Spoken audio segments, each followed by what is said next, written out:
guys, so by the title of this video, I'm sure you already know what I'm going to be talking about, but today, this video is all about bits. There is a lot of bits for horses. Too many in my opinion. A lot of them are not even useful. A lot of the available bits are actually way too overpowering for the horse. So we're going to talk about those. We're also going to talk about the uses of your standard bits and which ones are helpful and for what. Because every horse is different, every horse needs a different bit. There's also the links in between the bits, and there's tons and tons of those as well, so we'll also be talking about those and which ones are useful and which ones are not. As a little disclaimer, which I didn't mention, I will only be doing English bits in this video. I might do a Western bit video just because there are so many bits that it would probably take forever to talk about them all. So we are just going to be focusing on English bits for this video. So let's get going onto the research.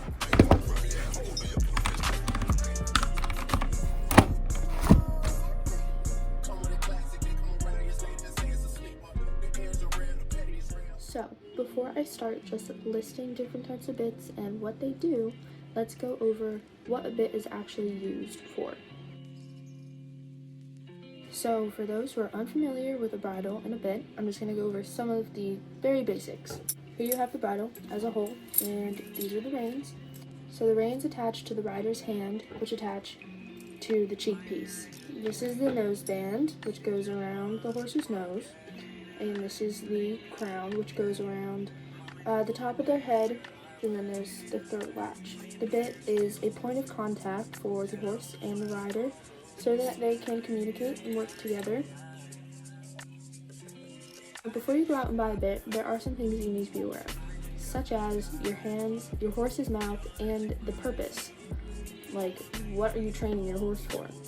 What are you going to be using this bit for? Well, firstly, your hands. You need to be able to gauge how much you actually rely on the reins. If you're unbalancing the saddle and you use more of the reins to keep you stable, then you probably shouldn't be using a very harsh bit or one that uses little to no contact, because that will put a lot of pressure onto your horse's mouth, which we don't want. Second, your horse's mouth.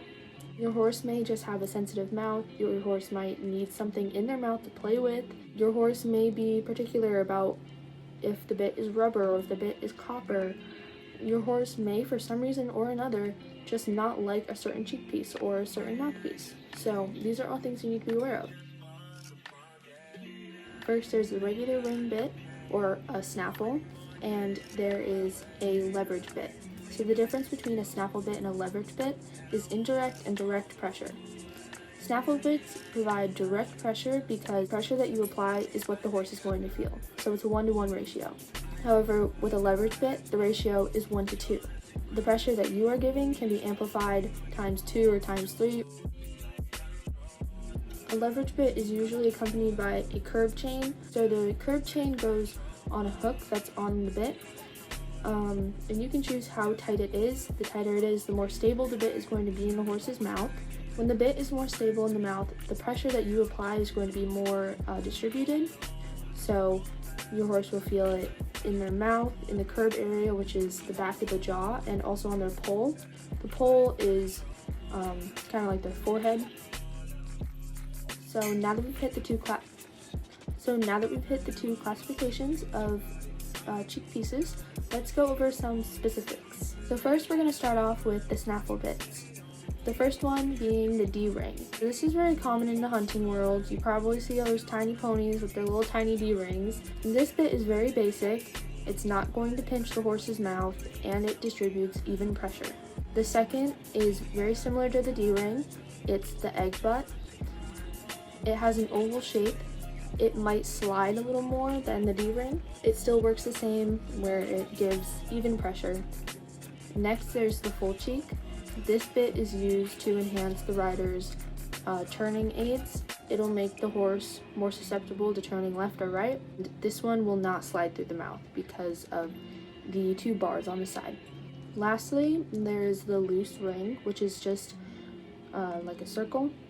This will provide side-to-side movement, and it will move around in your horse's mouth.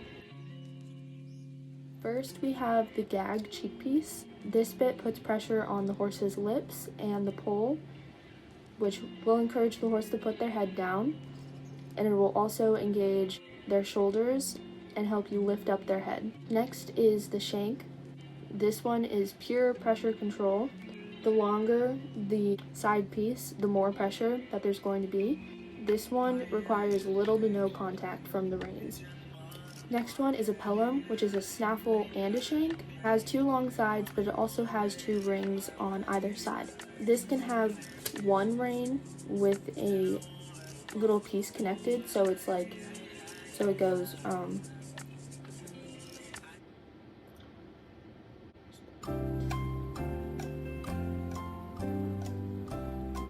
it will just have like an extra connector piece. It's like a leather strap that goes around just like that, and then you connect the rein to that. If you're using 2 reins, then there's going to be 1 rein on the cheek piece and 1 rein on one of the lower reins, be your curb rein. Usually these are smaller than your normal ones. Having 2 reins allows you to have more control with the horse's mouth. Lastly, we have the Kimberwick, which is similar to a D-ring or an egg butt bit. It doesn't have a shank like the pelham. This bit encourages your horse to lower their head. It gives you more leverage control, so you can lift up their head more or engage their front end a little more. Lastly, we have mouthpieces. First, we have the Mullen. It's just a thick bar, and it has a slight curve, so it goes over the tongue, which gives comfort to the horse. We have the single joint, which is most common. This allows you to activate both sides of the horse's mouth separately. This mouthpiece might pinch the horse's tongue. We have a French link. There's a few variations of this. There's the Half Moon link and the Dr. Bristol. All of these are links or little plates in between the single joint. These are used to get rid of the nutcracker effect, which is basically just the pinch. The ball link is a little ball in between a single joint. Next, we have the variation of twist. Either have a slow twist or a fast twist. A fast twist is made for horses who are less responsive, so it adds more severe pressure, whereas the slow twist is a little bit less pressure, but it's still a nice reminder to the horse that there are reins and there's a rider on your back, because some horses need to be reminded of that. Next, there is the rollers, which relax the tongue and jaw because the horse has something to play with. Then there's the port, which is like the Mullen, it's just a more exaggerated little curve. So it allows more of an opening for the tongue. Lastly, we have the hollow mouthpiece. It's just like the single joint, except it's thicker and it's lighter, so it's just more comfortable for the horse. We have some mouthpieces that we do not want to use because these should never be used. First, we have the spade. This is a traditional mouthpiece, usually paired with a shank. It's extremely invasive to the horse's mouth and should not be used.